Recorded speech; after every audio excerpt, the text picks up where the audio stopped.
Okay, the music's not behaving itself. Let's move on to something else.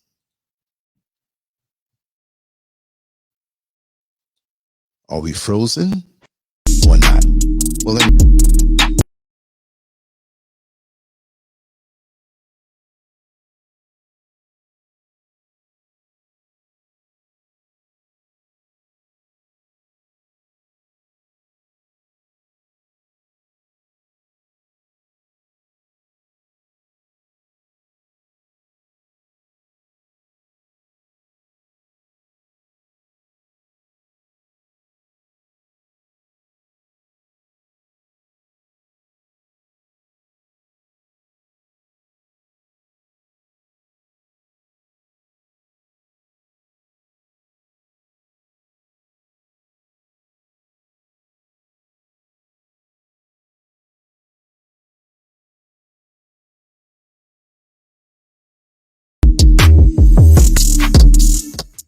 okay, we are back. Like I said, we're going to wing it 24/7. I get up in the middle of the night. If I have to answer a call to nature, I might go live right after. We're going to do this. We're going to continue to do this, and we will not stop doing this. Anyway, I want to thank you all for being here. The Lancescurv. If ever because of the heavy censorship that's going on social media, because I'm blamed for having harmful content, yet we have all types of toxic, dysfunctional things being promoted, especially in the Black community. If you don't see me no more, go to Lancescurv.com, Lancescurv.com. We can do all the things we do here. Just go there, right? Almost 23 years in the game and still going strong. How do you do it, Lance? Just be yourself. I'm not a production. I'm not some big conglomerate media, whatever. I'm not somebody here trying to fake who I am, talking anal retentive. Yes, this is Lancescurv. No. I'm just that dude. I'm being myself, and I'll continue to do so. Whether some people like it or not, I love what I do, and I love you. Anyway, I have to give credit where credit is due. I'm going to take a second and kind of thumb through my comments. And there was a young lady who wanted me to speak about this particular topic, and I promised her that I was going to talk on it. And she didn't say it this way. I kind of made the title up a certain way, so I'm scrolling down. But thank you all for your comments. I love the comments. I'm going to start responding to each and every one all the time. All right? I'm going to take my time, whether it's something good or something not so good. If you cuss me out, I might delete you. I might leave it. I might troll you. You might troll me, and I might turn around and troll you back. That's how we get down. But I want to be more hands-on. And God, there's a lot of comments here, and I appreciate it. And let me see if I could find it. No, I can't. I think this was I'm in the app right now of YouTube, and sometimes it's kind of hard because you look at a comment and then it won't come up. But I want to give credit where credit's due, and I will do so after this show is over. I should have prepared it. Let me see, is this in here? No, that's not it. I went back too far. Anyway, you know I love you all, and I'll do the best I can. And this was requested, so I made the title as it is. He'll never stay for the meal of commitment after first tasting the dessert of lust. We all kind of know that already, right? But we all feel we can beat the rules. And there's a lot that it entails. And Lori Brown checking in from the West Coast. Gifty said, nay, yes, Sweet D. Marvin Hagler. Marvelous Marvin Hagler, right? Okay. Mozinga. I'm going to deal directly a lot in the chat room, but I kind of not look at the chat room sometime so I can get on my own little tangent, my own little rant, my own little flow. I don't know when that's going to hit me, but it's going to hit me soon. Just want to answer some of the comments that are already there, right? Let me go back up. Okay. Mozinga says, and this is not an attack for me, we're just going to deal with it. I don't feel like your title is right 100% of the time. Is it this particular title or other titles that I make? And there's nothing set in stone, right? This was a young lady that asked me to do the show, and I'm going to do it. And we can go full range on everything. But like I say, I like to go in with surgical precision on each topic that we talk about, because this same topic we can look at from a different angle. And I always say, you know, when I was going to the High School of Art and Design, high school, but we had nude models. We were a little more mature, you know? And if we had a circle of people, different artists, like say there were 20 artists in a big circle, and the nude model was in the middle, every picture you could understand was the same model, but a different angle. So when I do a show, my favorite topic, my favorite way of seeing it is to go in with surgical precision. So it will seem like I'm ignoring a big faction of the population who may have a different view, but I'm speaking to that one slice. And that's how I do it. I can do the same topic and I will flip it and speak about the man's side, but it's not any one man's side. There's not any one woman's side. So I got to freestyle it and touch on different aspects of it, looking back over my experiences.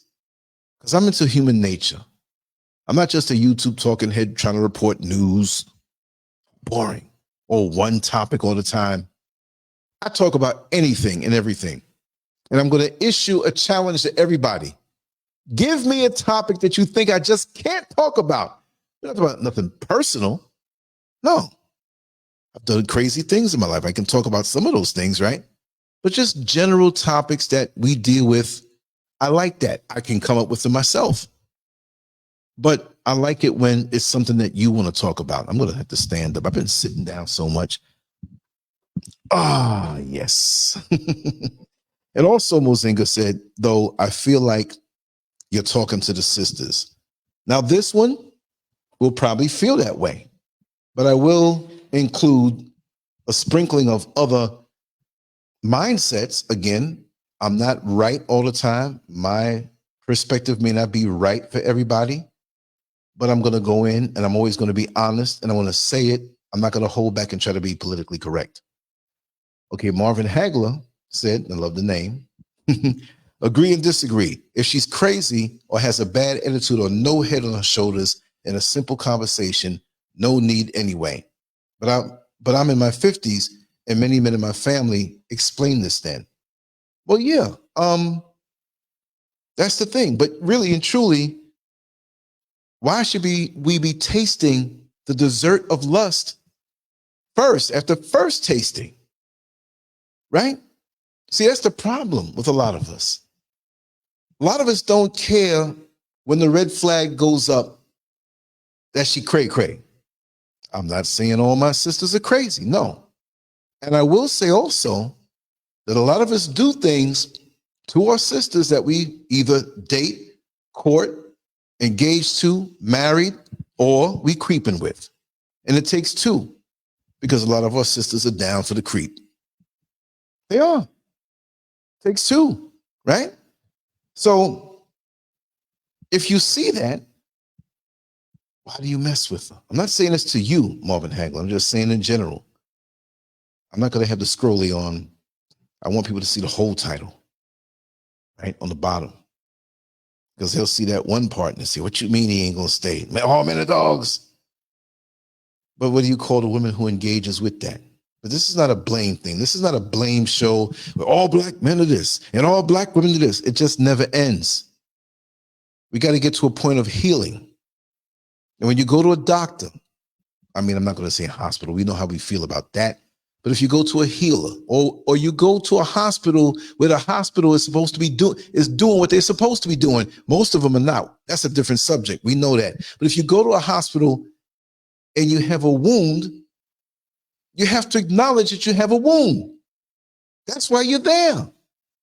A lot of us in the outside world, we're wounded. We're walking from one situation to the other and ignoring what we already have And we're bringing it into a whole new situation. Well, let's get zeroed in on this topic, right?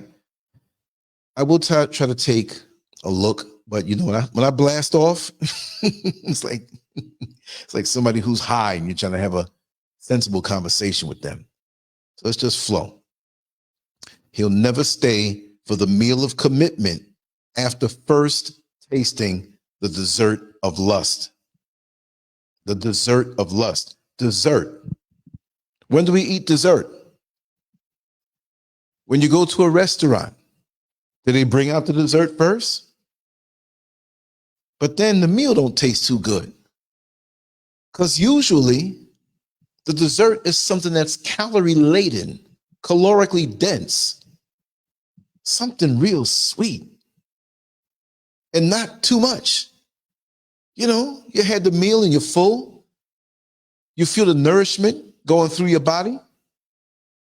And, you know, you want a little something sweet. Put a little nice taste in your mouth. Not that the food was nasty, but that's how we do it. So when I say dessert of lust, I'm not blaming either side. But when you go there, many feel they sampled what they wanted, and they never stay for the meal of commitment. But I said it this way, I don't mean all men don't stay. Kudos to the good men that are out there. But we have to be realistic, because in this day and age, it just seems like we lead with our loins. It's like we have this thing in our head that we try to construct a full relationship, men and women now, around the sexual aspect. So as a man, and not a man looking for commitment, I'm not saying he's a wolf. He's a good guy, but he's out there, he's down for whatever. Right? They're down for whatever. And they're moving through life. And the woman sees this man, not in every case. And I'm not talking about the women who just lay down with everybody the first night. We got some of those. I know some of those. And those types, they holier than thou. But behind closed doors, we know what it is. And I'm not knocking them. To each his own. We all are the sum total of all of our experiences. And sometimes what one person does that you will say is wrong, you never walked in their shoes. So I'm not going to say that. For me, personally, it's never been drugs. It's never been liquor. It's never been crime. It's never been depression. It's been what's available to me in the past when I may have been stressed, when I may have been lonely, when I may have been a little imbalanced. I'm not saying crazy, just overworked and I need some time off. And this thing could be almost like a drug. And so I wouldn't refuse it. Say, okay, I'm not pushing up on you. I'm not pressuring you, because we have righteous things that are going on in these different layers of our existence. What do I mean by that? Oh, Lance, some girl giving it up the first night. Ain't nothing righteous about that. But maybe that woman, I'm throwing a lot of things out here until I get my footing. Maybe that woman never dealt with somebody who appears to be someone who could be a very good provider. And I'm not talking about a gold digger, because regardless as to what anybody says, a woman needs to be secured. Call me a simp. We'll deal with that. I will talk all night, even though I'm a little tired now. I said I was going to do a third one. Either this one was going to go tomorrow morning or tonight. I ain't going to cut it short. It'll be about an hour. But every time I say that, it goes on longer, right? But maybe in her mind, She's attracted to him not because of the bulge in his pants, but because he seems to be stable. And maybe she never dealt with someone who exuded this air of stability. You see, what men don't know, a lot of men don't know, some men know, that it's not just what you say to her sexually that turns her on. It's not just, girl, I'm gonna lick you from the rooter to the tutor. You know how many men offer that to women? Somehow, some way, or insinuate it? They know what that's like. You might not know what you're doing, but they know what that's like. It might be something else about you that draws her to you. And you might be somebody like the guy I described earlier who he's down for whatever. Now, she's not thinking that if I give him sex, that he's going to stay. But these days, in the back of many women's minds, not all, but some, they will compromise when nobody's looking. Okay, I know I'm a good woman, and that's not me saying that, I'm paraphrasing. I'm a good woman. I have pretty much everything together. I know I'm desirable. I know I'm a catch. Maybe not the best catch, but I'm a catch. Across the board, I'm, Now, in school, when you go to school, usually we look back, if you go back to like high school or junior high, which in some parts of the country, they call it middle school. You look at the students and you have those who always got A's. Always got A's. And when they got a B, they cried. When they got a B plus, oh my God, what's wrong? They were so anal about their marks. And we all thought that, well, when they get out into the world, they're going to be very successful. And then you have those students that kind of hovered around a B.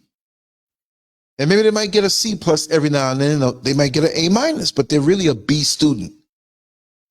When you look back on it, it's usually those B students that were more successful in life. This is just my observation. Of course, you have the A students who do good, but a well-balanced life. Not just, I'm a nerd, which there's nothing wrong with being a nerd, right? But here it is. The thing, we have to check out each other's motivations. It may be where we're just scratching each other's back for a night and that's it. But be true to that. And to the women, not necessarily the ladies who are here, because I know most of you here, but a lot of us, and I say us, I'm not a woman, and I don't want to say you. It's like I'm accusing you. I'll just say a lot of our sisters. I don't know the proportions, if it's 51% or 99%. I would say, and please help me out because I'm going to say my percentage. What do you think the percentage of many of our sisters, many of them, that they think that they're enhancing their chances to keep the man by giving him a little bit of the dessert? I'm not saying you personally, but for those out there within a certain age group who are dating, we're not saying somebody who's 70 years old. We're not saying somebody who's 16 or 17. We do young, dumb stuff then. But in the 20s, 30s, 40s, in there, sprinkling maybe a couple of 50s, maybe one or two 60s, you know what I mean? But the bulk of it, the 20s, 30s, 40s, right? How many do you think? And we're talking about our sisters now. We're not putting them down by putting a number out there. They're decent. They're clean, pretty much. They got it going on. Those types. We're not talking about the ones who are just because of an age group, they're out in the corner doing whatever to get money. No. But those who are fairly B students in life, where across the board, they may not be the best or the top. They're not average, but they're in there. What do you think the percentage of women are that will enhance or think they're enhancing their chance to keep the man around for the meal of commitment by giving him the dessert of lust? See? Yeah, let's say 20s and 30s, Oyala. Some 40s now. Things are still happening. Look, they got some folks in their 70s. I get some steamy emails from those in the 70s where you 60, but you a young boy. You know what I mean? A lot. Well, yeah, 60%. Ebony Gems 16 or 1804 said. I'd go with that. I'd say 2/3 in the right situation, not where you show up and their legs go open like an E-Pass or Easy Pass. They call it different things in the country. You know, they go to the toll booth, you have a prepaid monitor that the radio signal goes off and it opens up automatically. You see what I mean? Yeah. Yeah, Gifty. I'm thinking the higher the number, the more realistic. I'm not saying 99, but yeah, that's about right. And it might be 82 because you got, whatever it is, it might be a little more. But this is not a survey. But still in this day in 2023, there are many women who feel that, and it's ingrained in many of them, because like I say, I always talk about the scenario of the young girl who might be 9 years old or 10 years old, and her aunt is braiding somebody's hair, and she's over the aunt's house that's a little more racy. We all know that aunt that will let you do things over her house. Nothing crazy bad, but you can get away a little more. If you're home and you got to be in bed by 9, when you buy your aunt, you can go to bed at midnight. Well, it's a weekend anyway when you go over there, right? So you hear the aunt saying to the girl she's braiding the hair, a grown woman, they're both grown women, girl, I know you ain't out there like that, but that man you got there, he's interested in you. And there's a lot of women out here who got their eyes on him now. And the bottom line is, if you want to keep that man, you better throw him a little something extra. Now, that might be poor advice. Some may feel it's good advice. That aunt thinks it's good advice. But usually that aunt that has experienced the world, she's been through men that were good, but she couldn't keep them. And there's some women who really didn't get a chance to roll of the dice and choose not to be out there giving their stuff away. Like, I'm not doing this. But I'm not talking about the hawks out there. I'm not talking about the parasites out there. Hey, girl, you need to come see me tonight. Now, if you run with him, you know what it's going to be. There should be no shock. But there's so many of our sisters who don't understand this. And that's a picture of Amber Rose. It was some shot that she put up. You know, she's always doing something crazy. I didn't want to put something up lewd. But it was sexual enough without being lewd. You know, I mean, men would look at that a certain way. But it's not lewd, right? And I put a piece of cake over there because that's the dessert. And for some men, they'll look on the other side with Amber Rose and look to the far right of the picture and see them thighs, and they'd rather take that than a piece of cake, if you know what I mean. We all see things as men, but many of us, and too many of us, are looking. You can't help but see things in the street. You can't help but see a woman when you're a man. You see her. You can register that she's attractive, nice shape, nice face, pleasant expression on her face.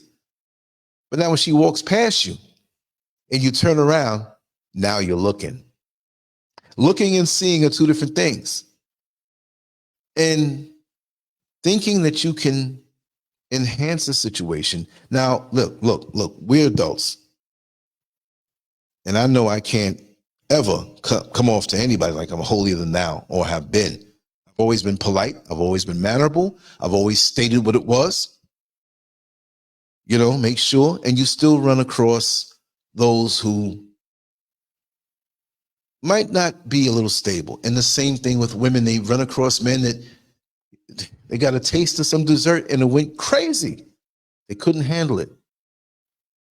You know, so in this day and age, you really can't do that anymore. We shouldn't even be having this conversation, but we have to.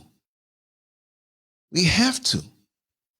Because when you try to enhance your chances for that man, you got to understand that the value of that in his eyes, I'm not going to preach, but it's diminished because it's so easy to get now, more so.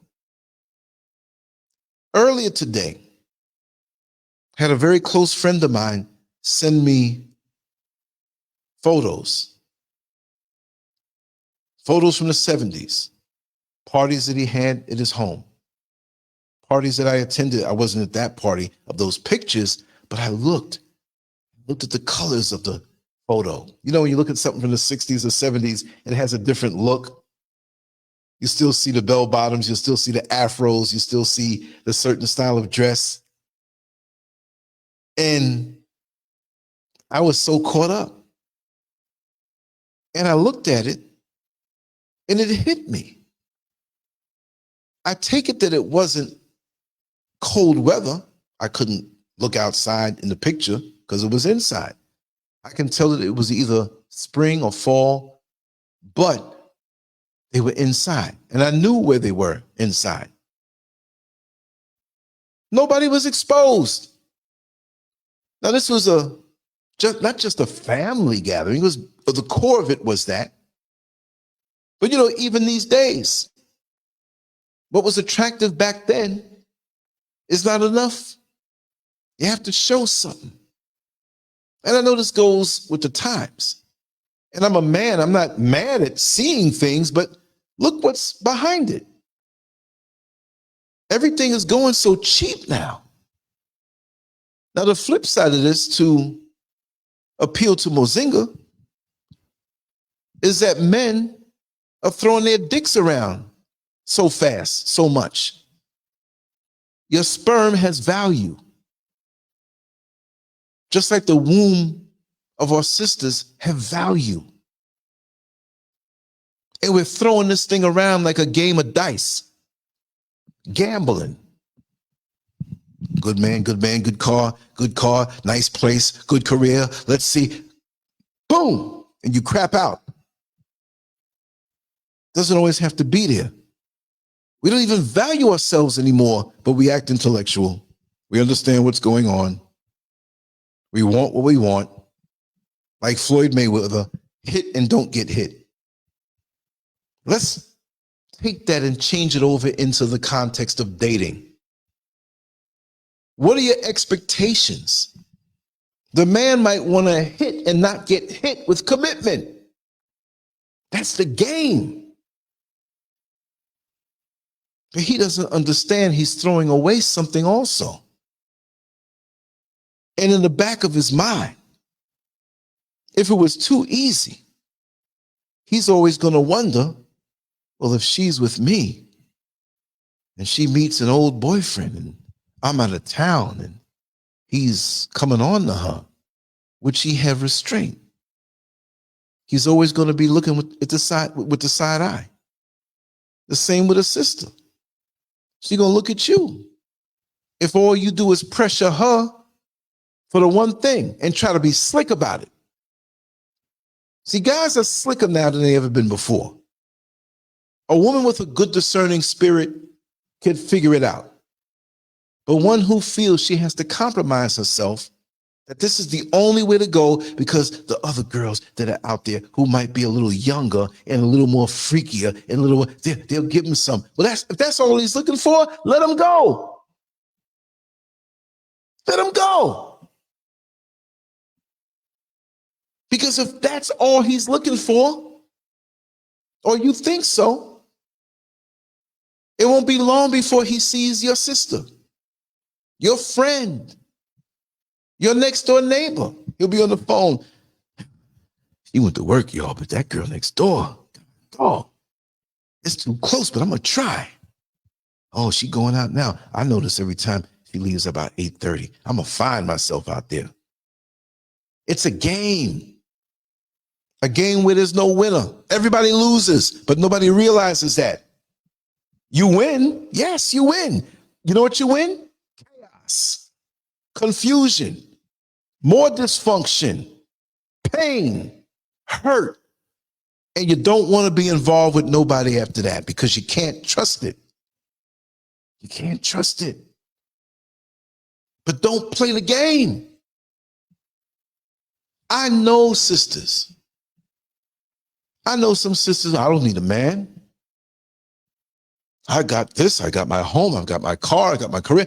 I know one in particular that I knew a long time ago that we used to do a lot of cardiovascular together, put it that way. And she listens to the show.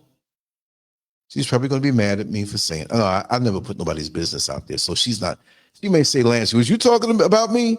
But I'm not, it's a general thing. But I will say this.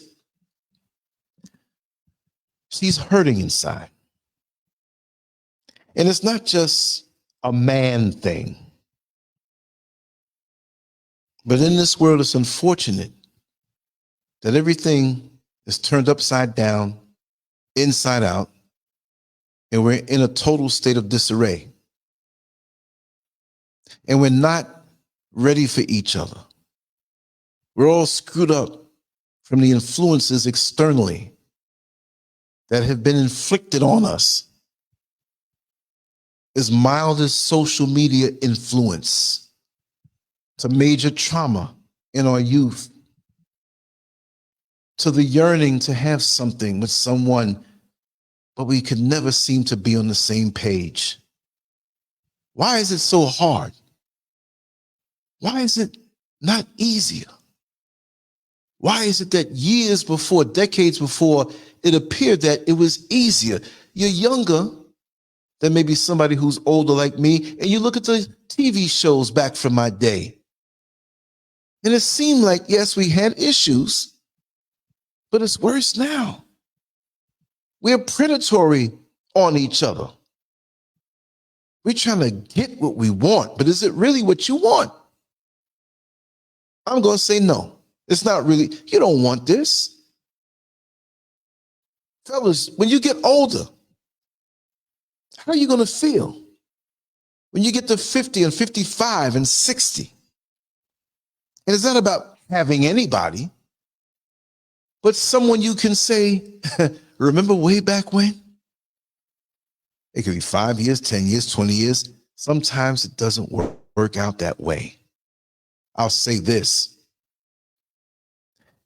You could be 70 years old and you could meet somebody that clicks with you. And all the years that you felt that void of, it would be nice to have somebody in my life. And many of us have given up. But at 70 years old, you can meet that person. And it ain't about sex. You can feel just as orgasmic laying next to each other, embracing them, holding their hands, watching the sunset. That sounds corny to the generations now. Make that thing pop. Shake it. Give me a lap dance. Wear this, wear that. We're like sexual zombies, a lot of us as men. We already have a ready-made template of what we want that gets us off. I'm trying to keep it decent. So the other girlfriend, she did it like this. And she used to wear this blonde wig, and she put on all this lipstick. Then when I answered the call to nature, I saw the lipstick all over my thing. I kind of like that. So I want you to do this. And you're like, wait a second. I ain't her. What are you coming with this for? So this is what you do? Now listen, we all have fetishes and things we like. But some men, you're just like my own coined term, a glorified friction provider. So why would you provide this and expect them to stay? Well, I'm just giving him what he wants. No, he should want you first and find out between the both of you what turns you on. And if you have a propensity for certain things, let it be about you first and let her understand that, well, this enhances it. But we're sitting here, genitalia connecting deep. Is it a curse word to say balls? No, it's not. Balls deep. And you're basically just masturbating each other because there's no connection. You giving it up thinking that it's going to be a good man, and he's in there trying to take it because he hit pay dirt. Man, that thing looked good bent over. Whoo, I'm going to get deep in there, reach under the hit. Touch my balls, baby. Sorry to get lewd, but we got to have these talks. We got to bust it wide open. And it's a societal breakdown. You ever go to the store for something specific? You want something very specific, a product or something to, maybe a nice snack, right? And you go to get a certain type of potato chip, salt and vinegar. And you look and you see the particular row next to all the other potato chips. Oh man, they done sold out all the salt and vinegar potato chips. Man, I want me some. Instead of going to the other store, it might be half a block where you are from where you live. I ain't going on the way over. I don't want it that bad. You know what? Let me try this brand of salt and vinegar. I don't know. I never saw this brand before. In the hood, sometimes they got them things sitting there so long because some of these bodegas and corner stores are selling other things and don't care about the merchandise. Get a can of soup and they got to wipe the dust off of it first. Come on now. And you go home and you forget that it's a different brand. You eating it and it's harder than usual.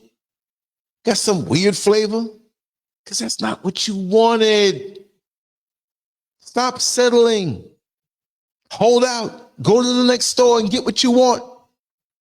Drive a mile to get what you want. Because when you get it, it's so good when it's the real thing that you always desired.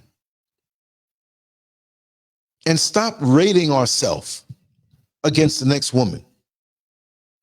We have some, and I'm not throwing you all under the bus.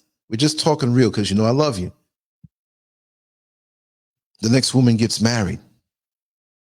You're happy for her. But then you look to yourself and you say, when is that going to happen for me?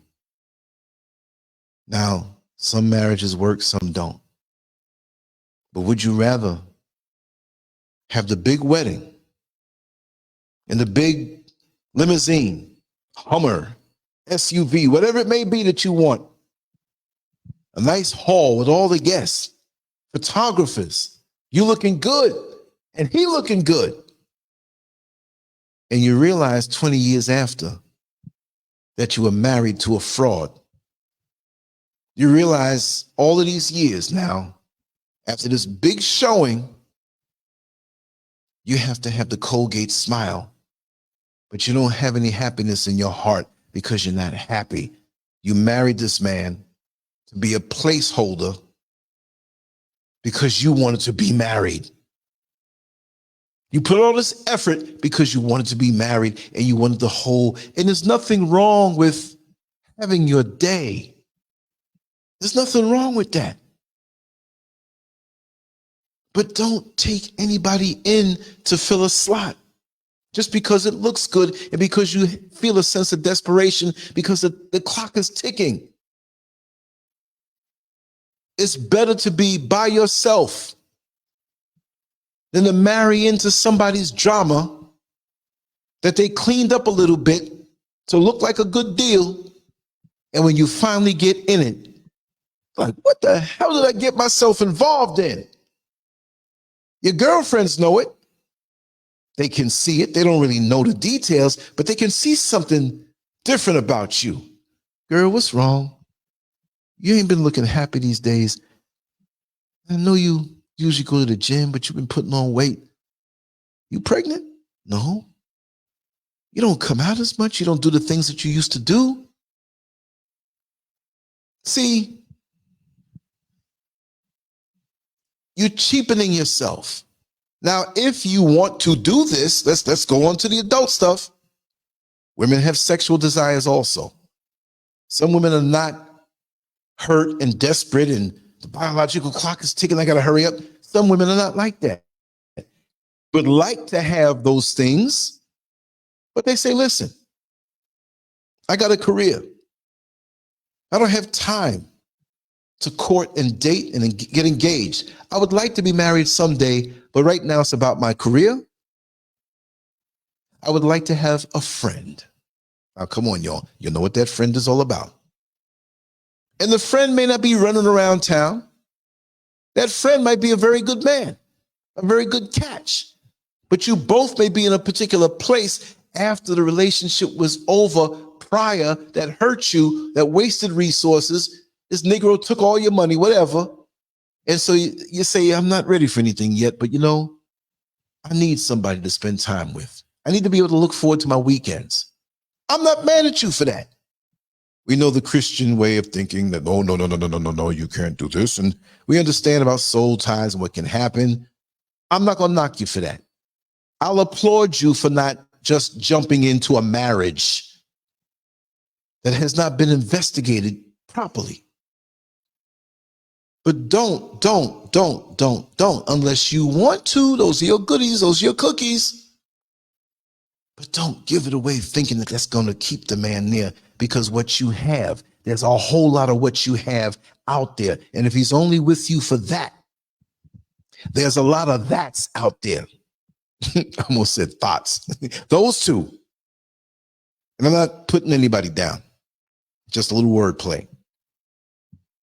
But this is the thing. It's different now. It's different now. It's a different society that we live in.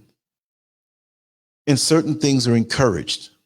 Certain things are embedded in our subconscious minds. We don't have it anymore as much. It's there. As a child, where you have accountability around the dinner table. You might have said a curse word in school under your breath to another student, and the teacher heard it, and she's calling you to let you know what happened. And now you have to bring a little discipline to your child because you're not raising them that way. But the systematic breakdown of our world, our former communities that are now neighborhoods, slowly but surely has been under attack. And I'm not playing the blame game, but we really been duped. Slowly but surely, every thread of integrity in the suit of our world has been removed. Now the suit can't hold itself up. How are you going to walk around in a suit that doesn't have thread to hold the different pieces together? The arms start falling off. One leg start falling off. Shirt unraveled. We can do a thing. Yeah, you can do it. But it's a risk. You all know the risk. You all know all of these things that are going on. But how are you going to do one thing when you're not emotionally healed from the other? It's not going to work. You can't put the foundation of the house down and say, well, I put the foundation down, and you start building on it, and the concrete didn't dry yet. You can't heal 95% and think, oh, I can move forward. Now, you need to get that next 5. If a man is really into you, he's going to want you healed 100%. Not because he doesn't want to deal with the process of healing. He's going to be there to help you deal with the process of healing. And if he's really, really, really righteous, and it seems like you're not really into giving him the dessert, but you're giving it to him to keep him around, he's going to reject it. Not because he doesn't want to. He might have a raging heart on. We're going to talk tonight. But he says, listen, sweetheart, I want you to. Real bad. But we're at a point in our life where you've been through things and I've been through things, and I kind of think you're going to be there. Let's take our time. Now, listen, we know most men ain't going to talk like that. But if you are a man who does talk like that to the fellas, that woman will spring into that place that she should be in. Because you're going to say, listen, when it's time, it's going to be on and popping. That doesn't mean that I'm saying, oh, it has to be marriage and that's it. In this day and age, to most people, that sounds corny. What? I'm not getting married to nobody. I got all that money I work hard for. You mean, no way? And we in California, he gonna get half? Oh, hell no.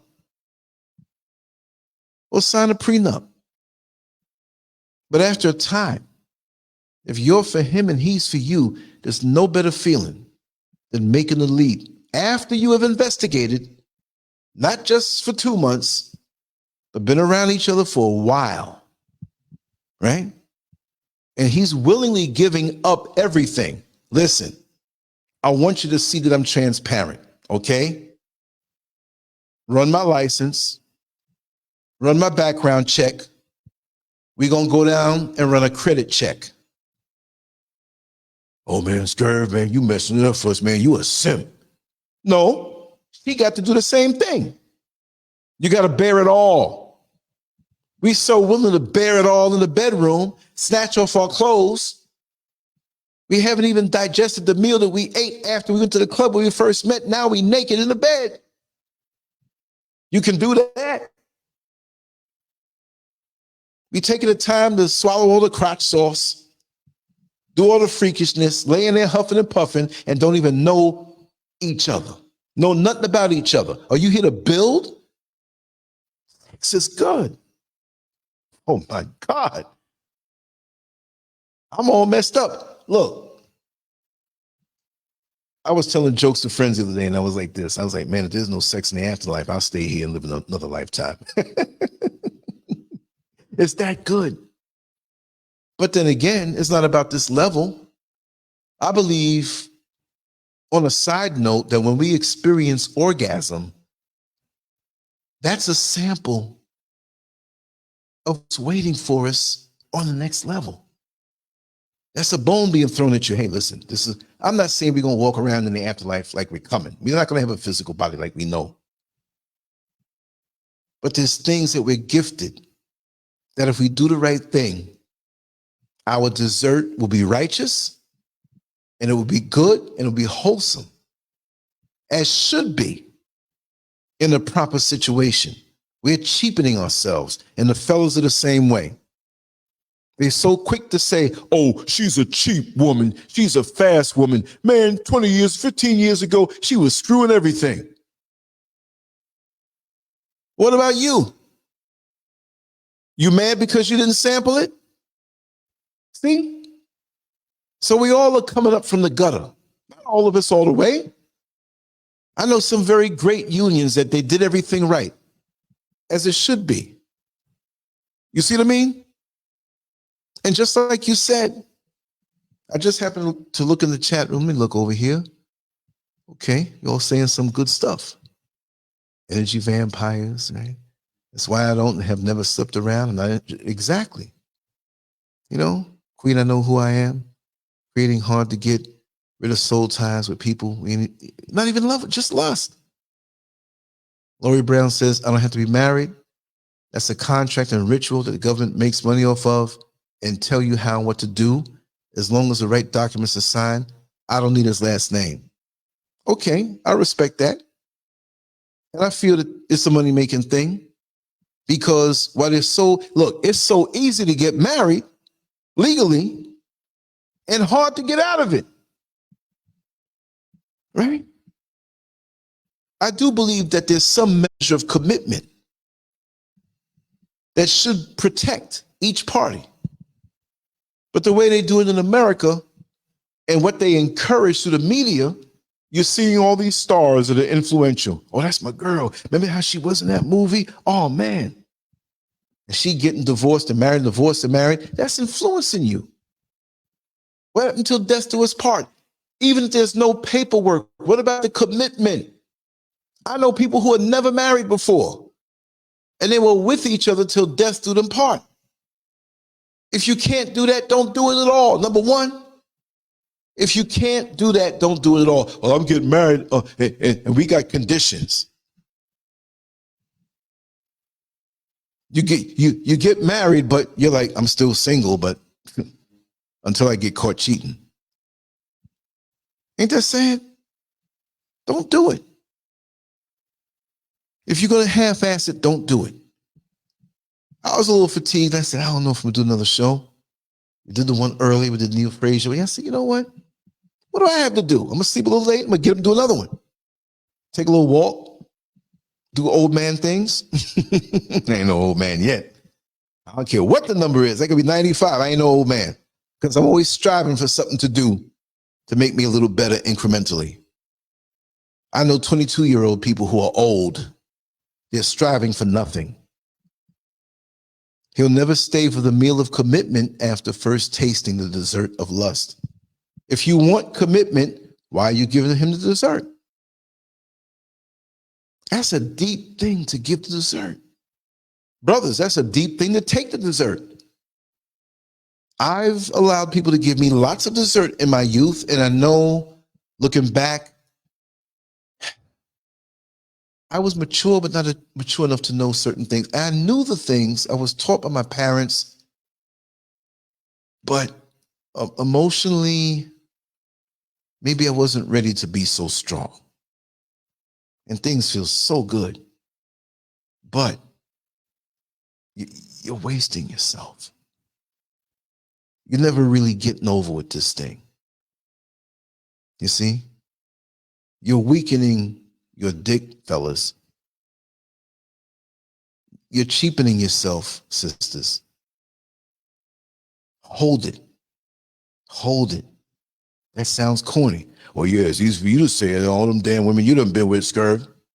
No, but I sincerely say, I'd rather not know what I know. Baby, you know how to do that thing real good. You must have had a lot of experience. I'd rather be a bumbling, fumbling, adolescent-like man, both of us feeling around in the dark to see what feels good, not knowing this technique and that technique and put the tongue on the clit this way and no. Discover together. Nobody says you have to be some expert. Why are we pressuring our children?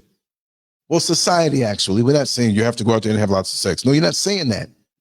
But we're allowing society to put these things in their head. We're allowing society to teach the kids about this rainbow foolishness and rainbow sex. And we ain't saying nothing about it. And if you say something about it, YouTube want to come at you. Where's all this stuff coming from? Like I said, notice how they encourage us by the media and the so-called celebrities and stars. I'm not saying they're a star, but many of us accept them as being that, and they influence our personal lives. Come on, y'all. You remember back in the 70s, every time there was a Bruce Lee movie or a Kung Fu movie, we were out there kicking each other, cutting up our mama's broomsticks and putting a chain between it to get nunchucks. Every time a Rocky movie came out or there was a Muhammad Ali fight, we out there boxing with each other. And it's the same way now. We're so easily influenced by the stimuli that's on us. Fashion. Oh, we got to get that handbag. See, there's nothing wrong with liking nice things. But with your mind, think first before you make the leap in anything. Not just this kind of situation. The realtor shows you a really nice house. And he says, I have 5 more to show you. And, no, I want this one. That may not be the best one. You may have to get one built to tickle your fancy. You're getting ready to go to college. Just because your friends are going to this college over here, that may not be the best one to go to. Think before you make the leap in anything. You go down to the dealer. You're on a budget.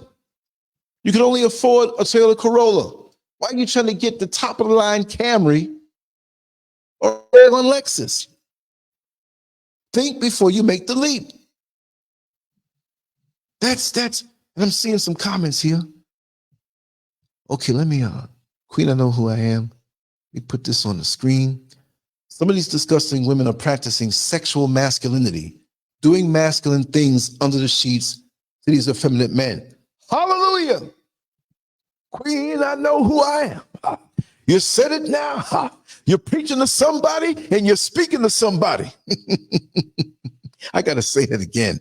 Some of these disgusting women are practicing sexual masculinity. Ooh, the whole energy has been changed doing masculine things under the sheets to these effeminate men. Yeah. I've heard and known of and heard of and known one dude, long story, long time ago, my old girlfriend who did hair was in contact with a lot of women because she did hair. And I set up a room in the back of my house and turned it into a little beauty salon. It was nice looking. It was fun. Because after she would work at the salon, especially in New York City, during the holidays from Thanksgiving all the way up to New Year's, she was doing hair sometime till 2, 3 in the morning, 4 in the morning. Christmas time and Christmas parties and New Year's parties, it was on back in the 80s. Weaves? Shoot.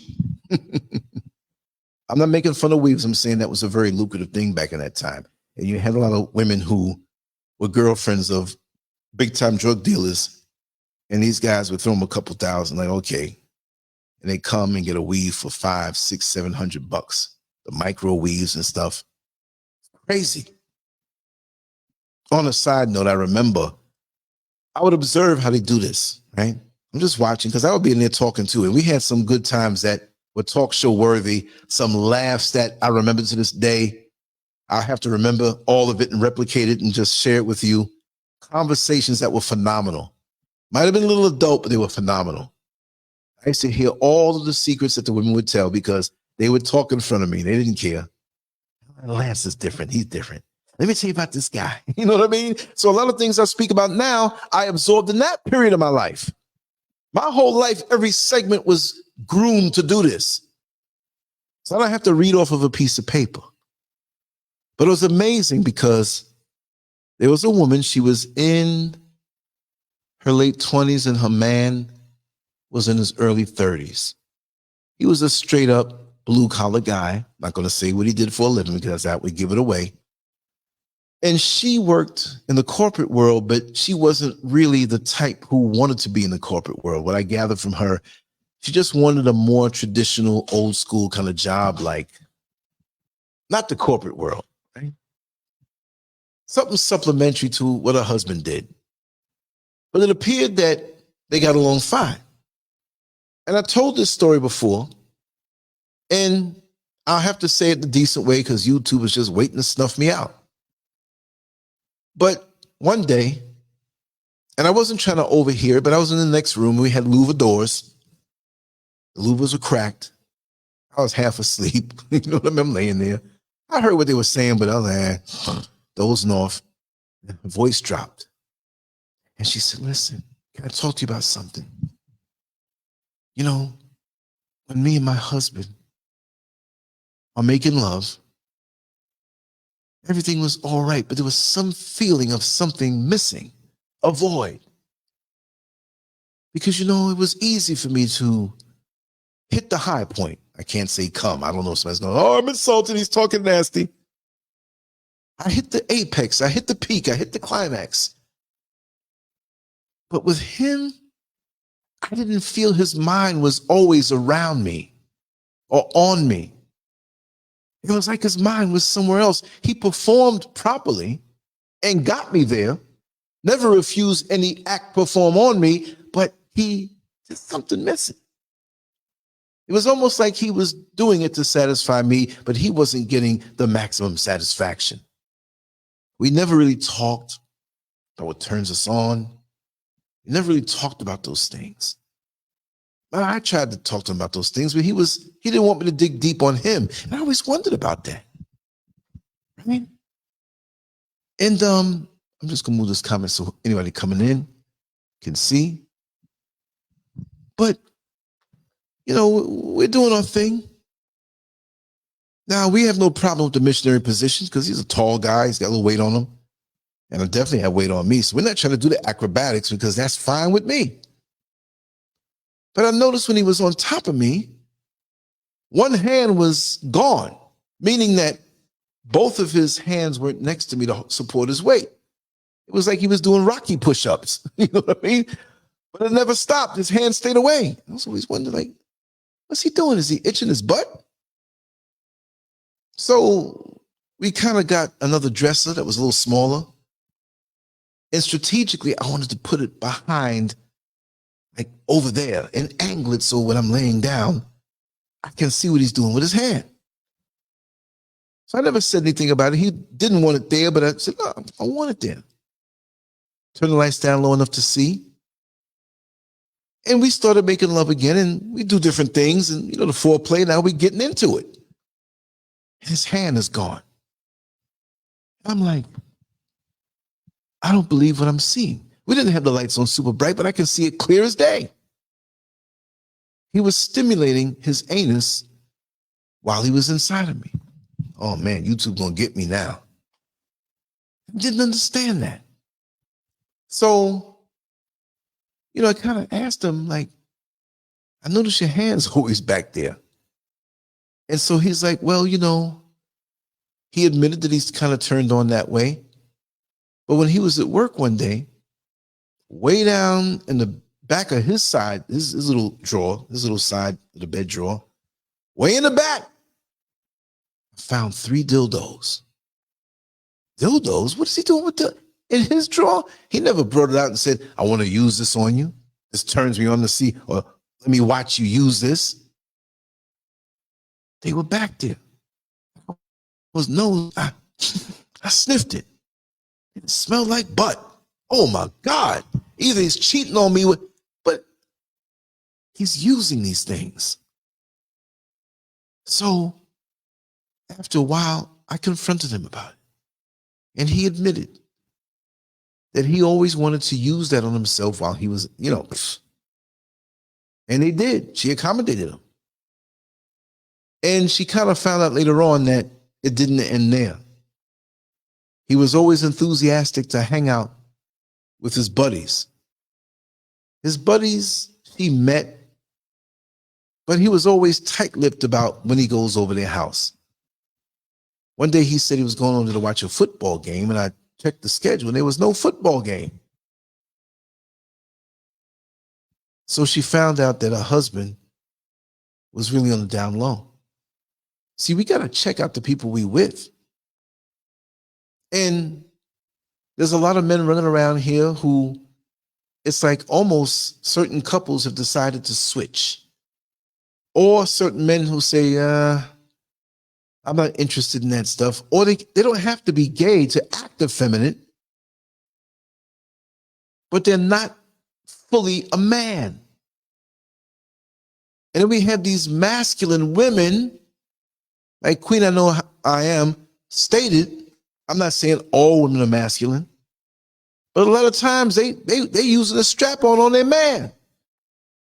Or they're the ones who have a certain type of a masculine energy and aggression that's definitely not appealing. It's nice when a woman can state what she likes and go after it. Fine, that's beautiful. But something's missing when they have this masculine energy. There's something missing. I remember back in the day when people would ask me what type of woman that I liked, and I would always say, and they would say, and it wasn't like, oh, this type or that type. I never had types. It was the energy of the person. Because with the right energy, you can go places, not just in the bedroom, but everywhere else. But we have these fragmented relationships now these days, where we get along in this area, but we don't get along and see eye to eye in that area. Or we're just not, and it doesn't mean that you're going to have perfect 100% overlap. What it means is that the majority, 85%, 60%, 65%, something in the overlap you understand.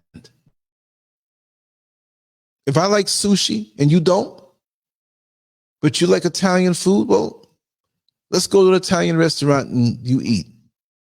And come with me to the sushi joint. Maybe I'll do takeout and take it home so we don't have to sit down through another meal. But sometimes come with me first to the sushi joint. Or let's take out both. You have to compromise. And a lot of times we gamble thinking that we can give everything, and when we get ripped off, we want to cry about it. But you should have stated your intentions from the very beginning. No, I cannot do this. I need to be loved properly. I need to be respected properly. Because you know, chances are, if you give it up like that, the man's not going to stay around. Or he'll come back. Yes, he will. And even when he comes back, that starts to diminish. Because you know in the back of his mind, he found somebody else. And that next woman is going to go through the same thing. Same thing. You know, it's look how we're sinking as a society. You're right, Lori Brown.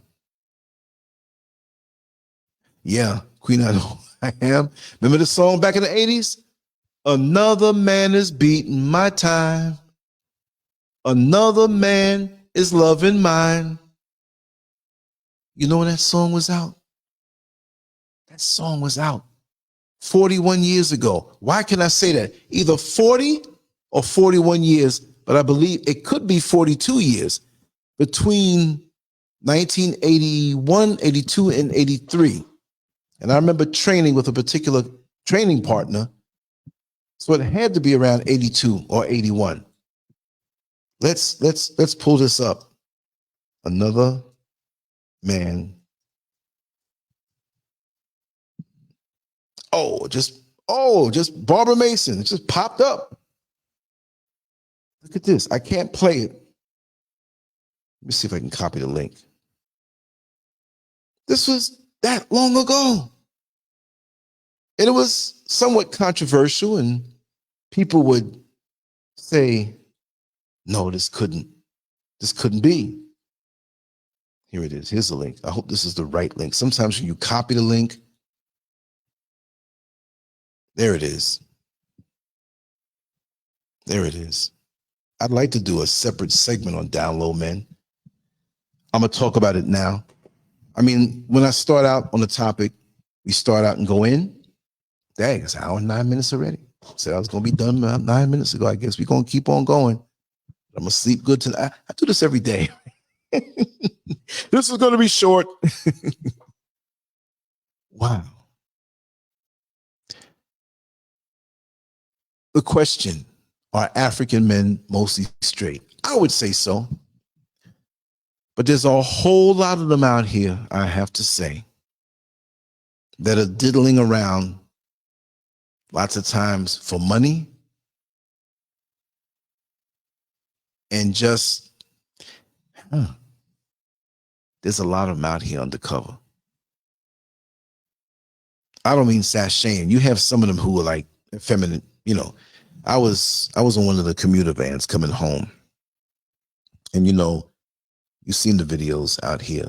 We have the kata girls who have the stuff on their head, the big bowls of stuff, and they're walking around, they're selling stuff, big square, whatever. I don't know how they do it, but they put that little cloth and it's easy to balance. And on the major intersections, here they come walking down and they're calling out what they're selling. People buy it. That's part of the culture. That's just the way it is. And I see this tall one walking down. Bunch of women. There was one that was extra tall. I'm looking at, like, yo, that's a dude. Out here like that. Yes, it's out here. It's out here. It's a lot. It's a lot. I hate to say it. I'm just saying, I hope nobody here who's Ghanaian will say, oh, I hear this, but I got radar. I come from New York. Now, I don't say like other New Yorkers. I'm from New York. I'm from New York. Like I'm better than everybody. No, I don't say it that way. But I come from the old school New York, and the things I've seen in my eyes, I got mad radar. And out here, you got a whole lot of lesbians. A whole lot. Undercover. And some, it's not like they're political lesbians, like we were lesbian rights. No. A lot of them are just played doctor when they were young, and it was nothing strange for them now. I peeped a lot of things going on. I was at, last year I was at Labadi Beach, spelled Labadi, Labadi Beach. And there are a few hotels dotting the landscape on Labadi Beach. Very much populated. I've had clips. I had a lot of clips. I lost them on the other computer, but I'll be going out there soon within the next 2 weeks. I won't announce the day. I'll just bring back the footage. Maybe next month. I don't know. Whenever. I might change my mind. Go tomorrow. I don't know. Maybe I'll leave this show and go now. But what I'm saying is that they play music. People go to the beach in the daytime and lay out. And there's restaurants there. They have all these chairs and stuff, you know. People sometimes, well, the DJs come out like a little later on. They have little areas where they play the music. And then you see people filing in to come to the beach 7, 8, 9 o'clock. It's like, yo, you probably plan on staying there all night. Wow. They do till the sun comes up. Don't think folks don't blow weed out here. You got weed galore. Alcohol, people dancing, lots of shadows. Sometimes you see the females tonguing each other down. Like, what? In Africa? Yep. There was one that was high as a kite. He was holding this chick's hand. I could tell that they were into the, you know, femme thing and the butch thing. But they were both very attractive. And they were walking. I caught their eye. I'm like, okay, this is a little different here. I already know what this spirit is. So she was dancing to the music and she walked up to me, grabbed the back of my head and tried to tongue me down. Like, yo, I know you're munching carpet, but let me know who it is. I need to know whose juices are going. You know, that's a joke, y'all. But yeah, even Nigerians love to come to Ghana because of the nightlife. Nigeria has mad nightlife. But here, if you want to see, if you're into that, you want to go and you want to see, I'm going to get y'all some footage very soon. Y'all need to know. Y'all need to see what goes on. Don't think it's just the motherland and ankhs and kente cloth and, you know, rituals, traditional things. There's certain parts of this place that are more decadent than you could ever imagine. And I've seen it. I feel like I'm back in the 70s and 80s in New York City, the things I used to see. Right there, praising. But it's kept over there. And it's fueled by a lot of the tourists who come and want their usual delectable delights here. And with the economy being as challenging as it is, well, guess what? They're here to do it. They done figured it out. You got dudes that you'll never know. We got message boards and chat rooms and apps. Got a lot of old white men who come down here with their wives. Old white man, you know, he's hanging out with his wife. His wife is tired. She goes to sleep. He comes out on Labadi Beach. And he finds him a little boy. And I do mean a little boy who knows what's up because he got to get that money. Did I see the act happen? No, but I see the interaction and I'm not stupid. I know what I'm seeing. And sometimes that same wife, the husband going around looking for a little boy, she looking for a man. She don't want that gut and them liver spots on her no more. She want a young, tight, abdominal having, you know, vein-laced organ, turgid with blood, to make her feel young again. You think they come here because they want to come here? Gambia is even worse. Google this stuff, you'll see it. It's the underbelly of everything. There's certain websites I've run across about this place here, Ghana. You wouldn't believe it. But things a little more embedded and hidden. I know we're off the subject, and I guess I put enough time to that. And you know we'll be talking about things freestyle. Let me come over here and check the chat room. Yeah, gave for pay. Knowing when. Let me scroll on up a little bit. I know I missed some things. Oh, yeah. Oh, y'all, Atlanta. Oh, God. Let me tell you about Atlanta. What year was this? This was back in 2005. 18 years ago. 2005. Me and Mrs. SCURV went there to visit with a friend for the weekend. Like, listen, take us, show us the mall. Was it the Lenox Mall, Lenox Hill Mall, Lenox Mall, Lenox something? There are a lot of malls out there. And so I said, okay, let's check these malls out. I'm walking And we're walking through the mall. You know, in the mall, sometimes you have, you know, beauty salons and different things. And well, we're walking, and these two gay dudes who, you knew they were gay, they had the makeup, they had their hair all teased up, and the way they were standing, the way they had their face. So we're looking left to right, and I look right in this beauty salon, not because I wanted to go in there, but I glanced. Why did I? Yes, the Lenox Mall, yes. Why is it that I locked eyes with this gay dude? And he threw me the gaydar. I was like, I'm rejecting this thing. So it's like a radar, and I'm holding something up like a field, and it bounced off, and I'm like, I'm not looking in there no more. Why did these guys who are doing hair, 4 of them all together, they're looking? I told Miss Scurv, I'm like, yo, listen, hold my hand. They know when someone's not into that. They know. If you want to find out if your man is down low, get one of these knowledgeable gay dudes who really know now, come and hang around you a little bit and make them act straight. You know, so the man don't suspect anything. If he comes back with that prognosis, I think he's got a little sugar in his tank. They know. We don't talk enough about, I've done a show on this years ago. I'm going to have to do an update. Down low women. You know, in society, when a woman sees another friend, oh, hi, girl. Mwah, mwah. And there's nothing strange in this society. They hug, they kiss. Men don't do that. At least straight ones don't. But we don't look at, our eyebrows don't go up as fast when we see something like that.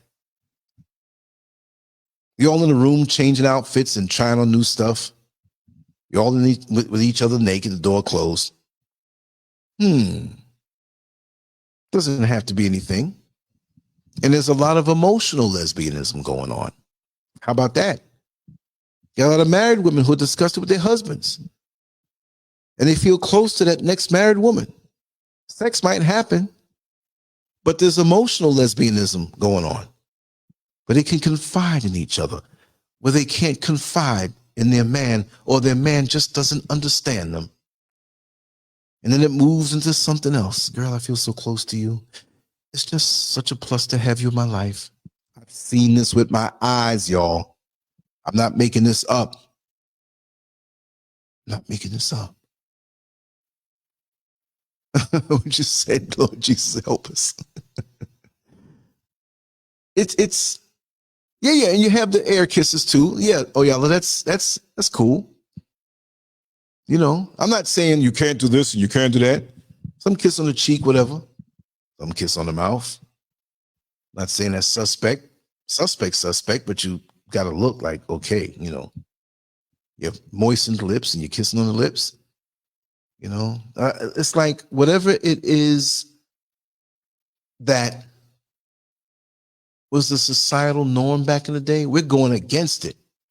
And we know the overall agenda to go against all things nature, go all GMO foods. We're not getting the right nutrition because it's not compatible with our bodies, although it looks good on the shelf. It's good for business because that banana can sit there for a whole month as opposed to the one that's fresh and not GMO that's got a lot of flies on it after a couple of days. Sex. I'm not going to say normal sex, because you can be freakish as heck and be straight. And it's not freakish. It's just you explore, you do.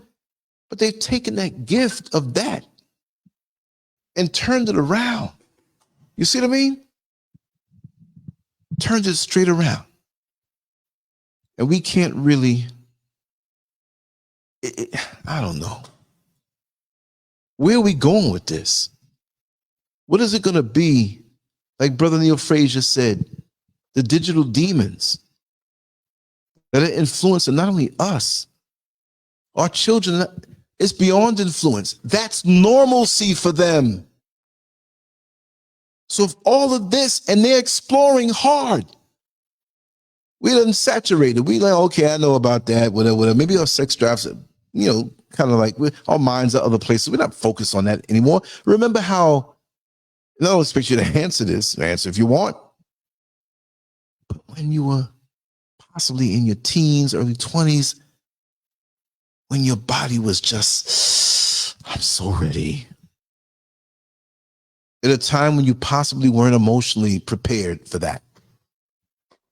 And you get a little taste of something.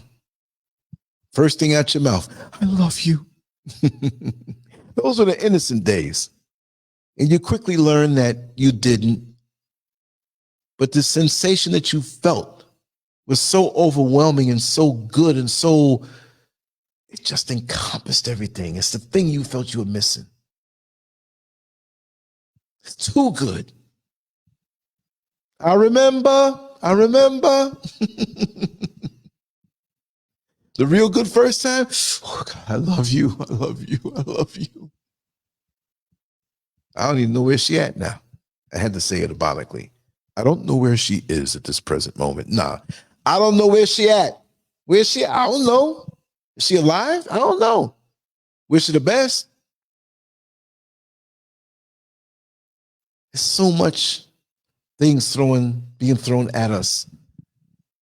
And we're so secretive. Again, we can get naked with each other. We can perform acts on each other. And after it's said and done, all is said and done, we don't know each other. There's a reason why we have to take time and know each other. We can talk about sexual things. We can have a little bit of control. We can put our toe in the water. You know what I mean? There's certain things you can do if you have control. I say that. I don't expect nobody to be a nun.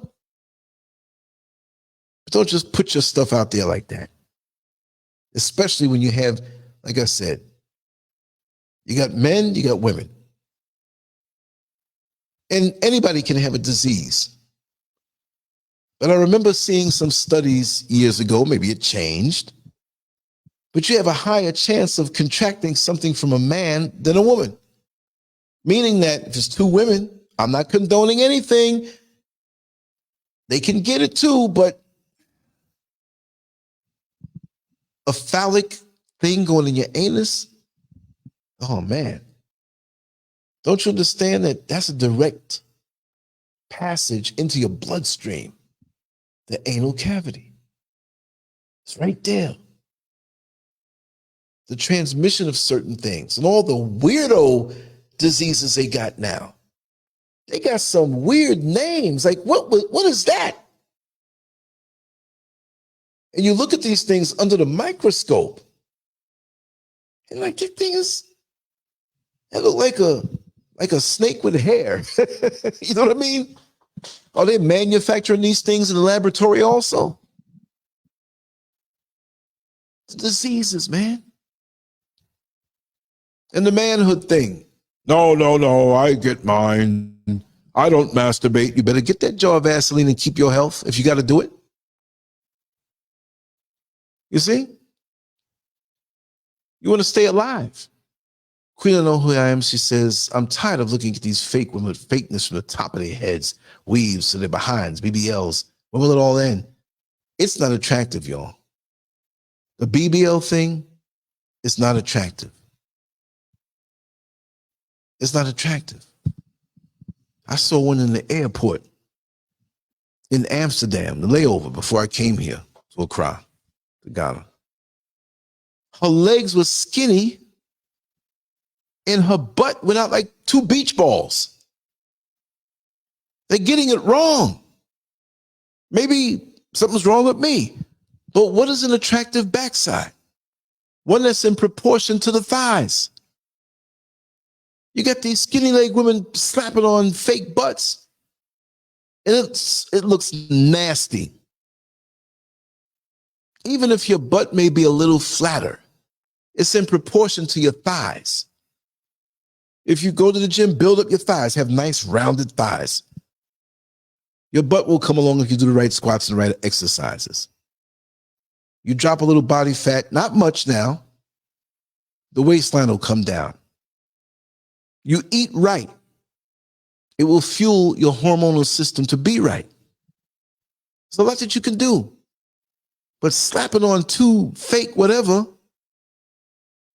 this is what, like I say before, this fake thing, and these men are having sex with you, you're amplified in your look in a disproportionate way.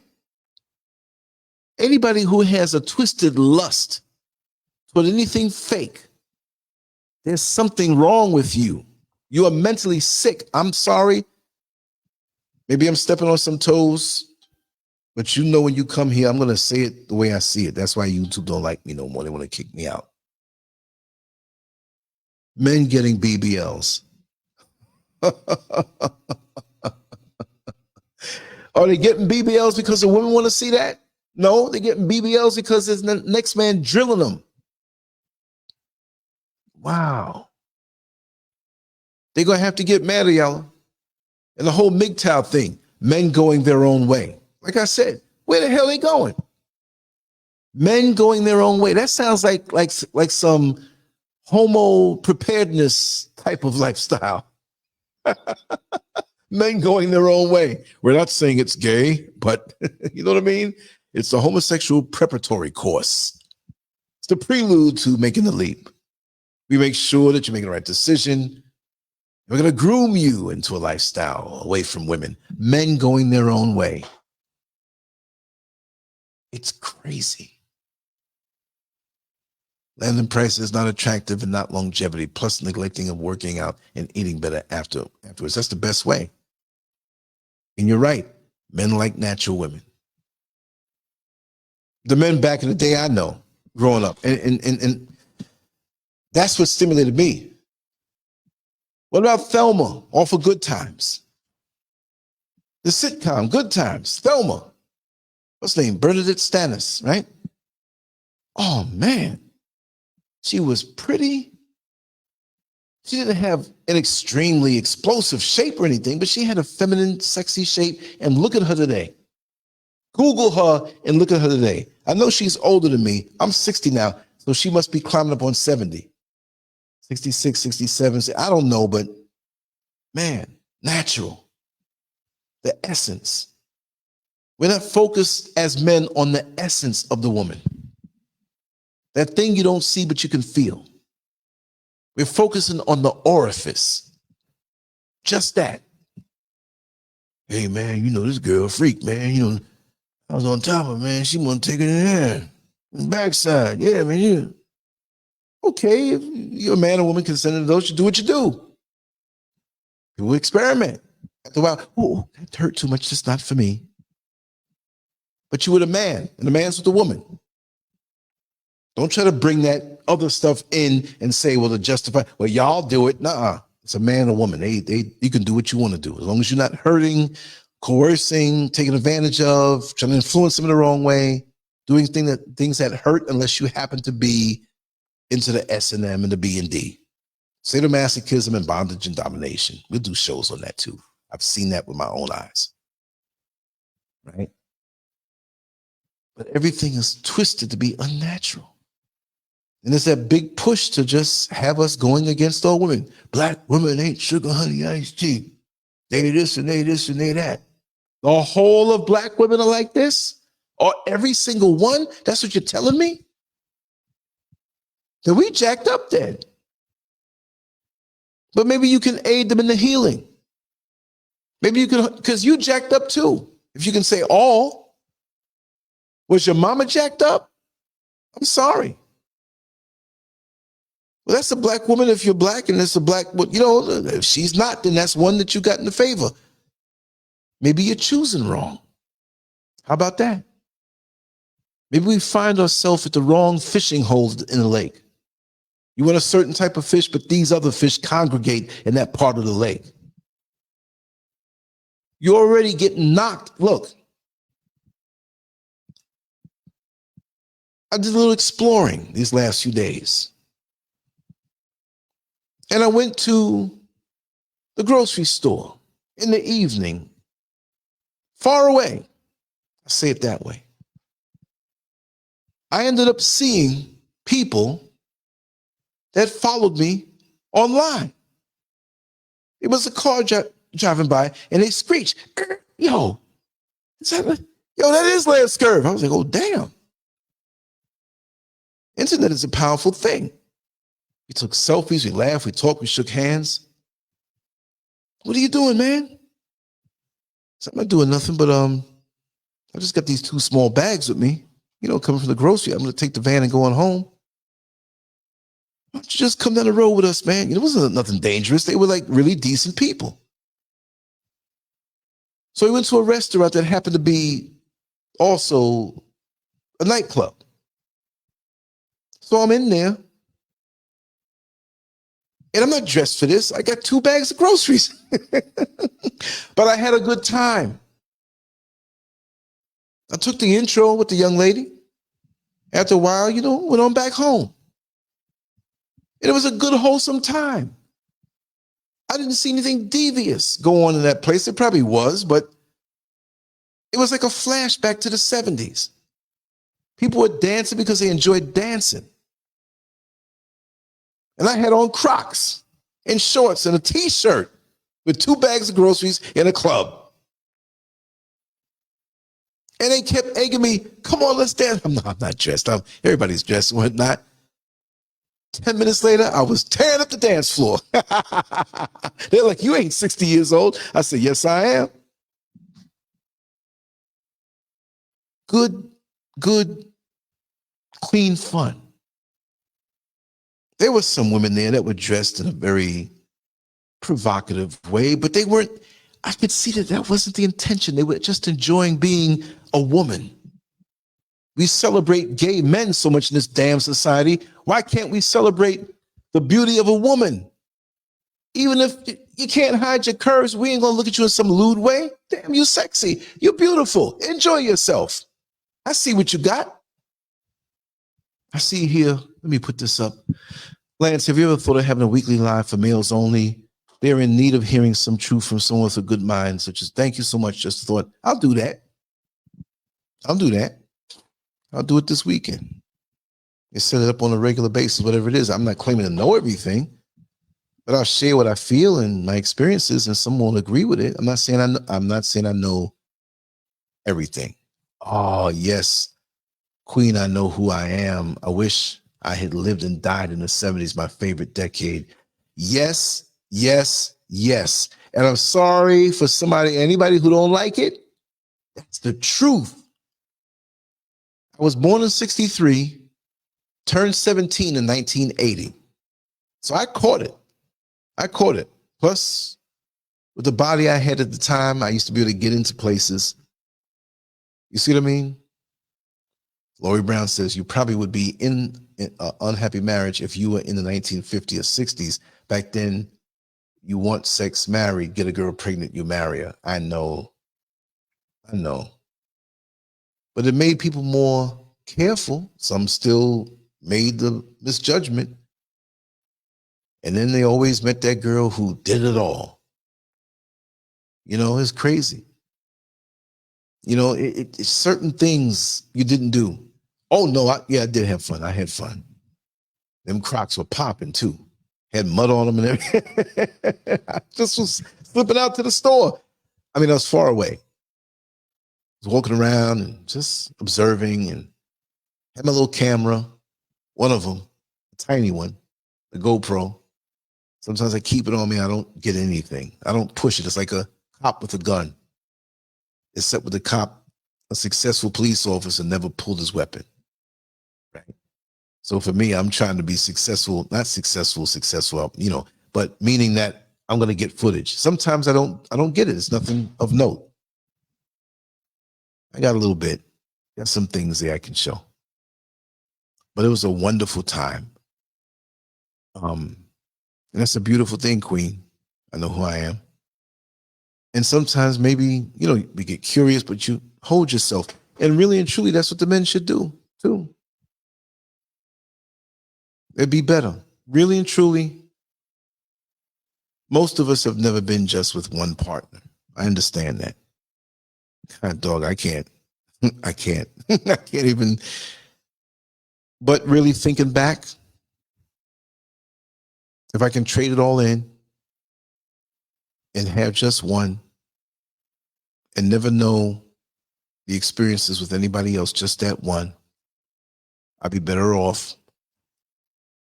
But I'm a scratch and dent type dude. I'm like that appliance that when they transported it to the retail outlet, it was in the truck, it fell on its side, and got some scratches and some dents. And it's those scratches and dents that I have that gave me a little bit of wisdom to know what life was all about. So I can't really say just that, right? But really and truly, you'll be preserved better. You're not with one and looking at the other. That's a big problem today because we're judging each other on the physical. At least the men are judging the women on that. So when they see a woman with a nicer shape, in his mind, he's saying it's nicer. It's just the body. That's all it is. A body. It's going to be in a casket one day. I hate to make it sound that way. That's just a vehicle in this simulation. You see? So we got some real choices to make these days. And most of us who are here, we're not 18 years old. We know the deal about life, right? But it's those who are coming up who don't know. And it's a different time. And I always like to say, like the prior generation or the way we were raised, and we try to replicate that in the present day, like, well, this is the way my mother and father did it. And I know different situations are there. Sometimes it's a single parent. I'm not saying it's all got to be the same, but whatever you know from your experiences, hands-on, what's told to you as what is the right way to do, it don't work in this present day because of all the things that are coming to the minds of our children to distract them and pull them away and make evil fair seeming. Even make it sweet. The voids that a young girls feel in their heart, and they feel if I give it up and give it up good, I'll get more attention. Sure, you'll get more attention. Or maybe they've been violated and go the other way. You get violated when you're young, you either shut down or you become promiscuous. There's nothing in the middle. It may not be something evident, but you're doing your damn thing. How many times have we seen the nice girl in the group? You're the first one pregnant. We didn't know you were doing it. The one who we deemed as fast, she ain't have no kid for a long time. She the one who went and got married. She might have had a reputation, had to move somewhere else. You know what I mean?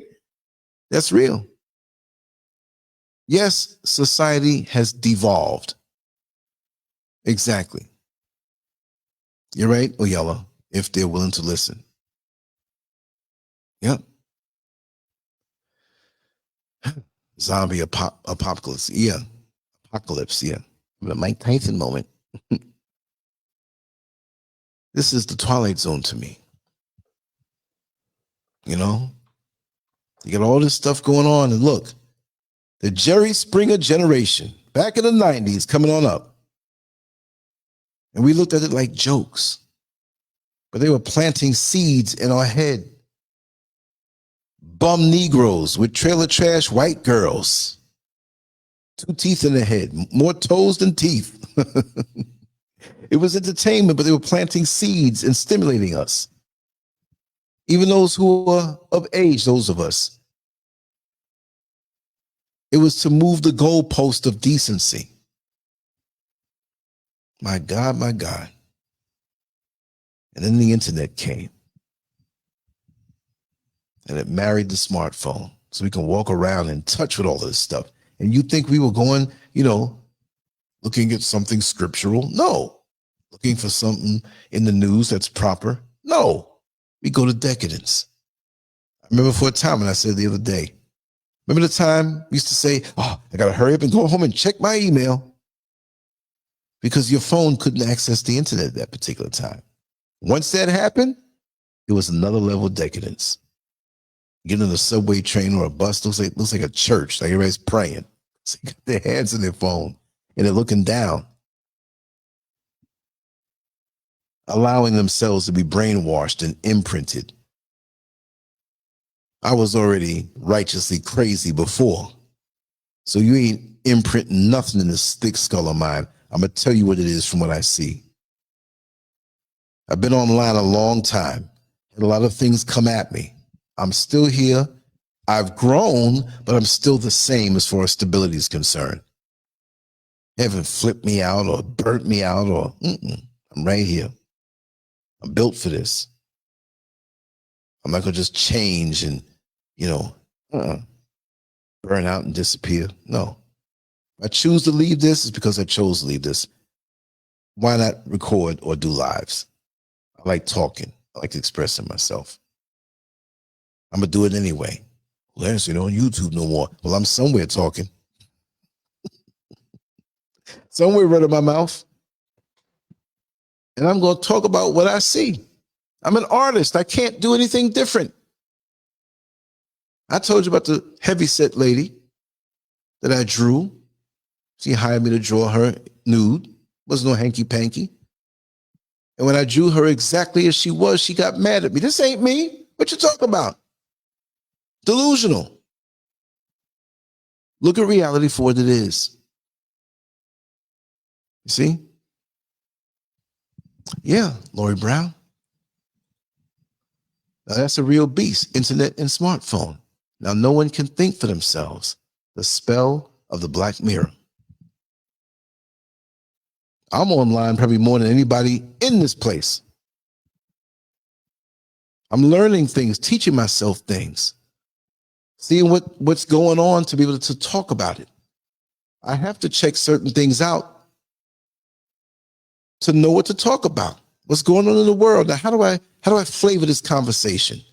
How do I strike at a certain faction, a certain thin slice of the population? How do I reach them? That's a challenge. I like that challenge. You see what I mean? Because it can make a difference if we all do in our path what we need to do. We don't have to do the whole thing. But if everybody, symbolically, let's say all of us are living on the same block, same neighborhood, same block. Some across the street, some on this side. When we cut our grass, if we cut the grass in our yard and overlap 25% over the next yard, and they do the same for us, every yard will be done seamlessly. Do a little extra. Look out. Build community. If I got to hook up on something, I'm going to give it to you. If my child needs a computer, I say, listen, I'm not asking you to get, if you got something sitting around, let me get it.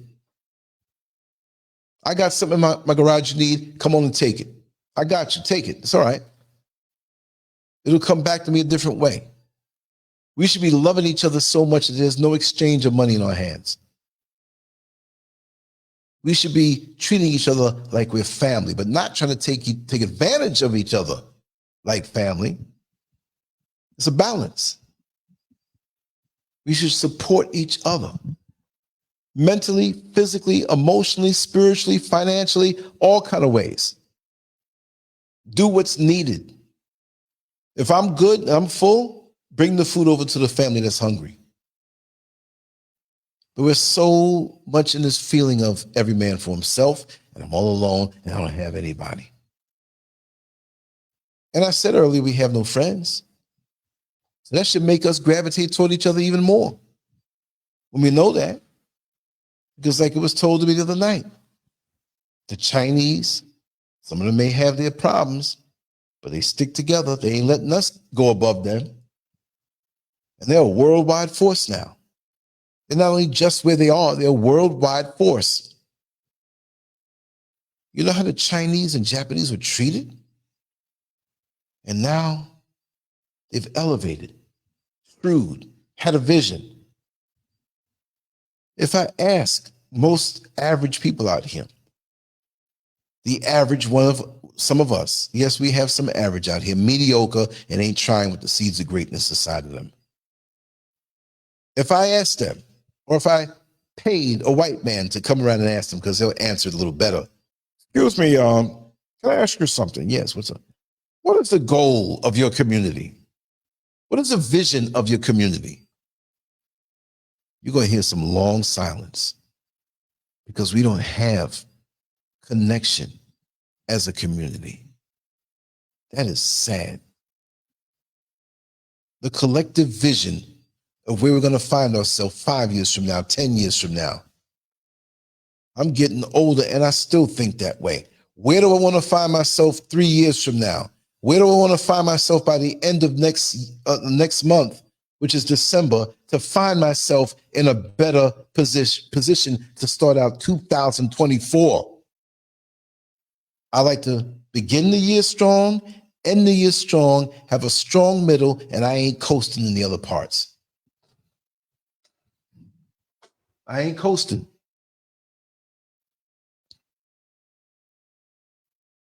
Make your plan and work it. But most of us are running around like sprayed roaches. You see? Knowing one, yes, thank you for being here. I'm going to be wrapping this down soon too. I started out a little fatigued, but I like fatigue, the kind that you earn. It makes me feel as though I accomplished something. And when I feel fatigued, I feel high. I'm not going to lie. I feel a natural high. Exactly, Queen. I'm going to try to end my energy or aid my energy or what of people who don't enhance my life or add to it. You see what I mean? Oh, rid. Okay. I'm going to try to rid my life. I'll rid my energy. Let me just put it up. I think I'm getting fatigued too. I'm going to try to rid my energy of people who don't enhance my life or add to it. Exactly. You have to be very selective. Have to be. And to go back to the original topic, what is this man going to do for you in the hopes of you making him stay interested by giving him the dessert? The meal of commitment. And you can hold out and some guys run off because they run into somebody who's giving it up.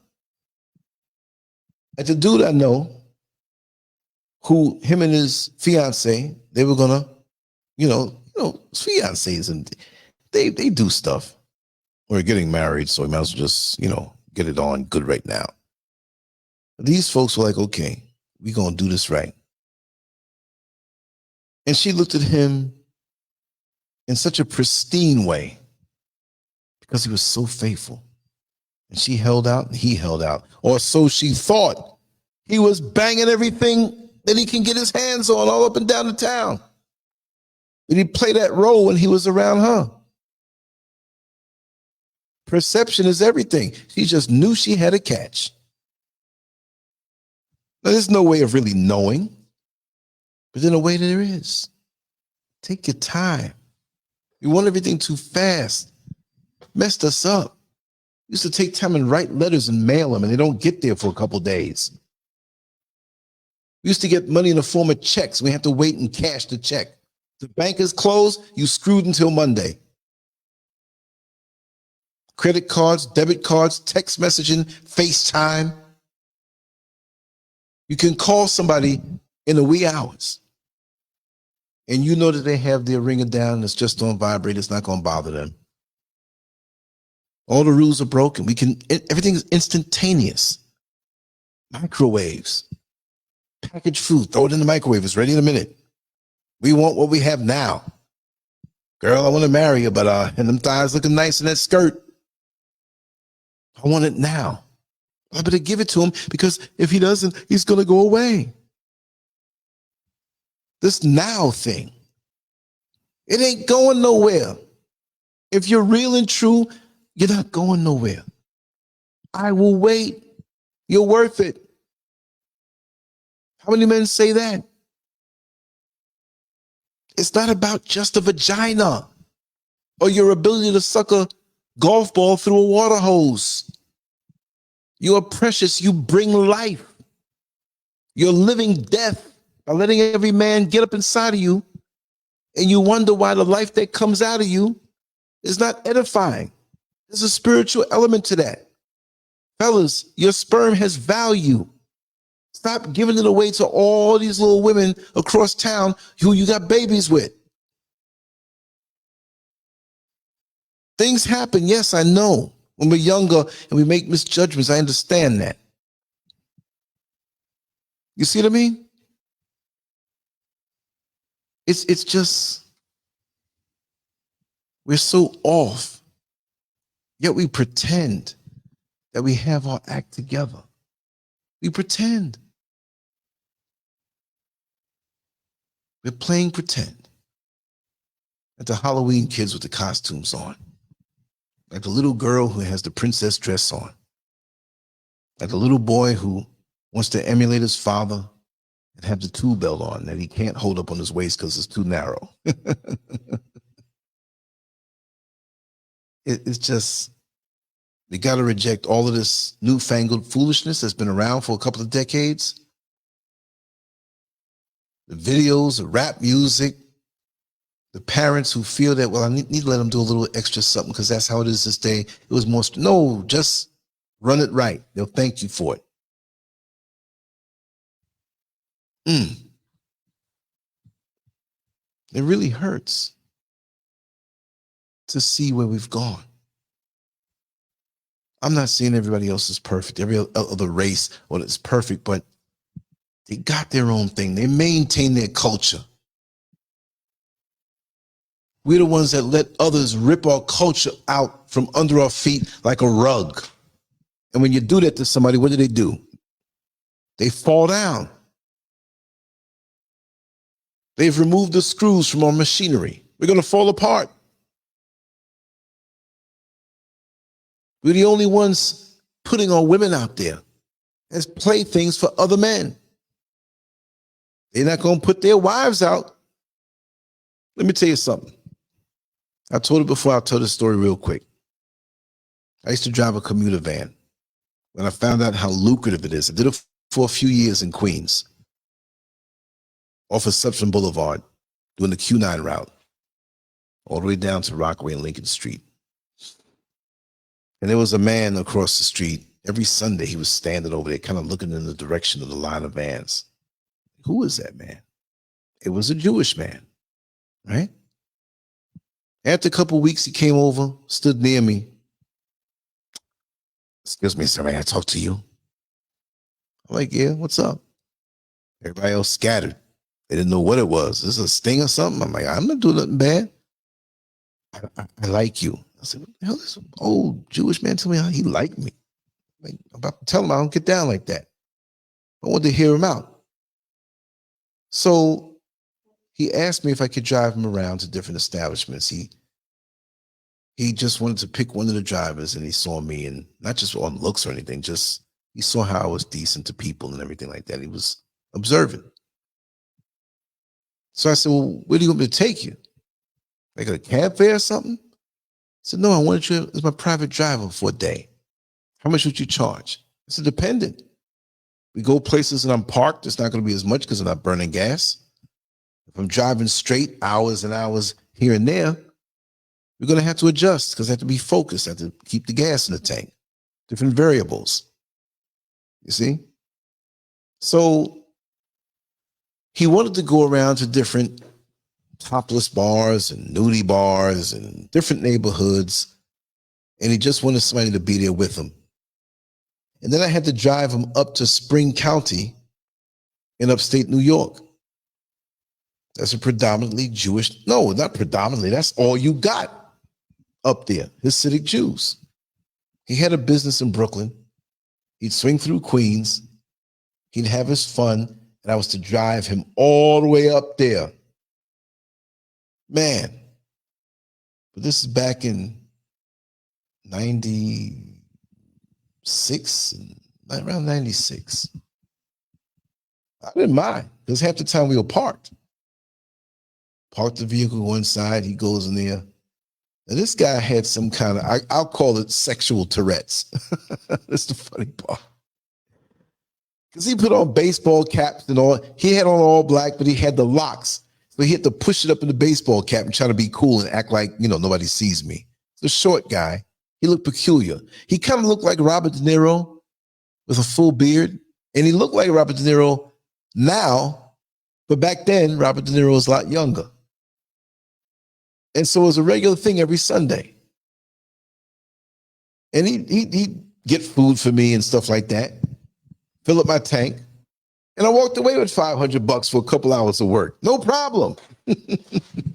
When I went up to Spring Valley and dropped them off, I'd go crash by a friend of mine, the one who transitioned, Maureen. Wasn't no hanky-panky going on then. I called her like, listen, I don't know if I'm going to make the drive all the way back to Queens. Can I just park up my van and, oh, come on. You took around that man? I said, yeah. Oh, tell me some stories in the morning. But the funny part is that these guys, they have their community. They have their rules. I'm not condoning it. But these guys dip out, do their dirt, but they don't touch the community and mar anything. You better not even think you could bring it up to him when he's around his people.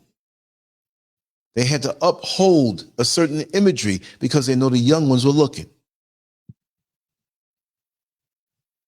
We know we do dirt. We know we do a little thing on the side or something we shouldn't be doing. I understand that. I'll give you a little leeway for that. But we're doing too much in front of our children. And we're allowing these things, other people to do it, to twist us up because they're the light. It would be controversial if I had drawn a picture of a Jewish woman in some traditional Jewish garb with a short skirt and her titties hanging out, and black men all over putting their hands on her. Oh, I'd be banned off of social media. but they can do it to us. And we follow through with it by giving it up fast because you got to keep man. No, you keep your prize under wraps. You don't have to expose yourself to be truly sexy. Sexiness is not just exposing body parts. There's some women that I've known down through the years covered from head to toe. Sexy because there's an element of mystery. You're not going to get to their secrets. There's secrets in their folds and the shadows and the hair. It's precious. Life comes out of that, man. You're going to replicate yourself with that. You want it to come to you cheap? You want a womb that's been invaded by so many different penises and she's connected to so many soul ties? And your kids come out, they're yours because they got your DNA, but they got other people's soul ties connected to them. It's an investment, man. And the same for the women. We're off. I'm going to wrap this down. Got a lot of good comments I'm going to see, some that I missed. But it's crazy. I don't know. Listen, I'm going to wake up tomorrow morning. I'm going to talk about something. After this goes up as a video, y'all pick the topic. Oh, I can come with it. I'll talk about what you want me to talk about. And I ain't holding back. I'm going to go right on in. I was all over the place tonight. And I'm not really done with this topic, but I will retitle it a slightly different way and still go in because there's a couple of things I want to say, but I'm going to turn in because I don't want to wake up too late. I'll be right back in the morning time, or the morning for me, which is really early. So it might be early afternoon for me, so it'll be morning for you. Tomorrow's Tuesday. I don't have anybody scheduled to come on in with me. I think that, who is it that wanted to come on? It's kind of a wild card. So I'll do 2 or 3 shows tomorrow. Don't know what time, but it's going to come on. Because y'all don't know, after the show's over, I got to download the audio, put it on all the podcast, platforms, and do this and do that and stuff with the website. And I'll do that tomorrow morning, y'all. Thank you all. Thank you all for being here. I'm going to play my little video again from the other night. And I have more like that. Little testimonial type stuff. But you all have a good night. We're going to play this little thing, pop some music, and I'm going to go to sleep. But I thank you all. Seriously. It's been wonderful, as it always is. That's why even when I'm tired, I can't not do it. It's like, I gotta do it. I gotta talk. All right, y'all. You're gonna have a wonderful night. Peace. So, hello, this is Martha. Actually, today I got to meet my friend Lance. Yes, I got to meet my friend Lance. This is my first time meeting him in person, and he's a very kind man, seriously. And I do talk with him on phone, like on phone, on WhatsApp, but I've never got to meet him. But today, he's just extraordinary. He's very, like, anything you want to know about life, anything you want to know about just him, like, anything you want to know about life, please. YouTube, Telegram, Instagram, Twitter, all the social media channels, you got to find him there. He's very inspiring. He's very positive. If you want anything positive about life, please subscribe to Lancescurv. And then every day you got to see different videos, different talks, different topics about life. See you.